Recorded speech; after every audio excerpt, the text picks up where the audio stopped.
अस्सलामुअलैकुम जी। मैं तुहाडे नाल मरदान अली पंजाब एंड पंजाबी चैनल तो जनाब अज सवेरे सवेरे मेरा मूड बन गया छतरौल करन दा।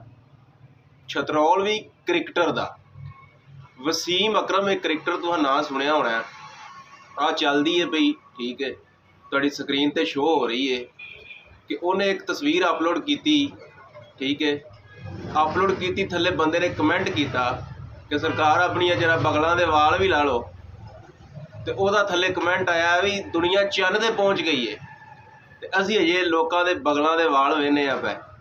तो यही वजह है, ठीक है, कि असी as uh country as a nation, ठीक है, साडा ये हाल है।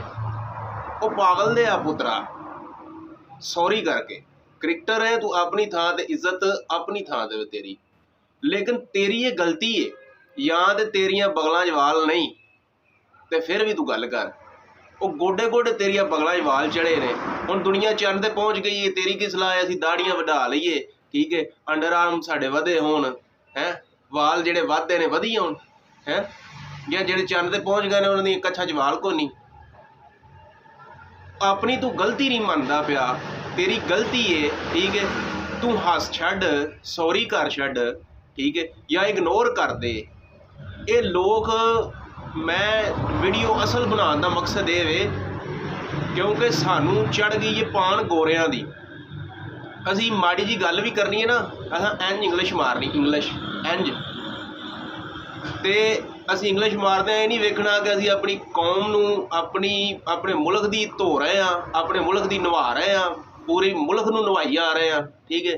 एक मिनट च बिस्ती करके असां परां सट्टनी है, अपनी गलती नहीं मननी कि तेरिया बगलों च वाल ने, तू वो गलती नहीं मनी तो तू पूरी पाकिस्तानी कौम नू रगड़ के रख दिता है।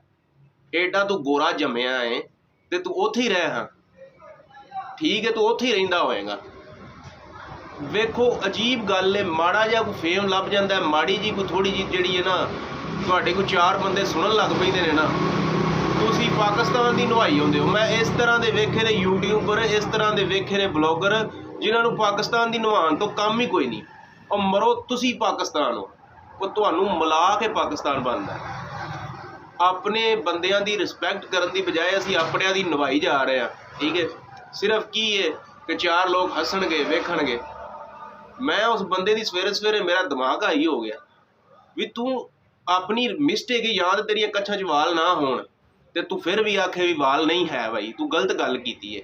उस बंदे ने तेनू जैनवन गल दसी है, होर तेरे चो की वेखे हो ना, तो कोई उत्थे तू लैक्चर दे रहा है ना, तू उत्थे तू कोई अच्छी गल कर रहा है जिहड़ी वो सुने बंदा। हुण तू जो वहा रहा है उन्हें वो ही वेखना है ना।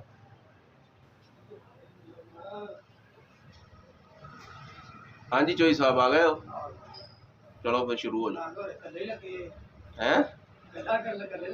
आहो चलो ठीक है जी, है अल्लाह दे वाले इंशाल्लाह, इन्नी बड़ी है।